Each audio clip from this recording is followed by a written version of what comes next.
TNI Angkatan Laut hingga kini masih melakukan pencarian kapal selam KRI Nanggala 402 yang hilang di perairan utara Bali, Rabu tanggal 21 April tahun 2021 pukul 3 waktu Indonesia Barat.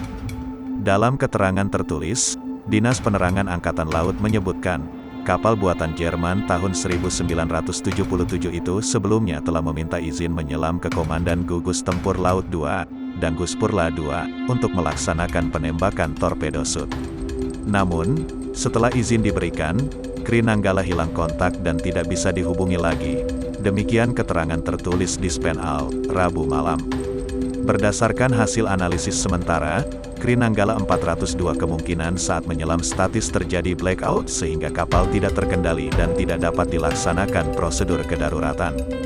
Seharusnya ada tombol darurat untuk mengembus supaya kapal bisa timbul ke permukaan. Namun, diduga kapal tenggelam pada kedalaman 600-700 meter di laut. Terjadinya tumpahan minyak di sekitar area tenggelam, kemungkinan terjadi kerusakan tangki BBM, retak, karena tekanan air laut atau pemberian sinyal posisi dari Kri Nanggala 402, imbuh keterangan tertulis tersebut. Kapal selam yang masuk jajaran Komando Armada 2, Koarmada 2, Surabaya itu hilang kontak saat sedang melaksanakan latihan penembakan senjata strategis di perairan Selat Bali. Kri Nanggala 402 yang akan melaksanakan penembakan torpedo sud meminta izin menyelam pada pukul 3 waktu Indonesia Barat.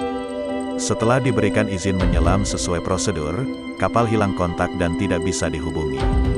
Kementerian Pertahanan, Kemenhan, mengonfirmasi bahwa titik koordinat hilangnya Kri Nanggala 402 terdeteksi di sekitar 60 mil atau 95 km dari utara Bali.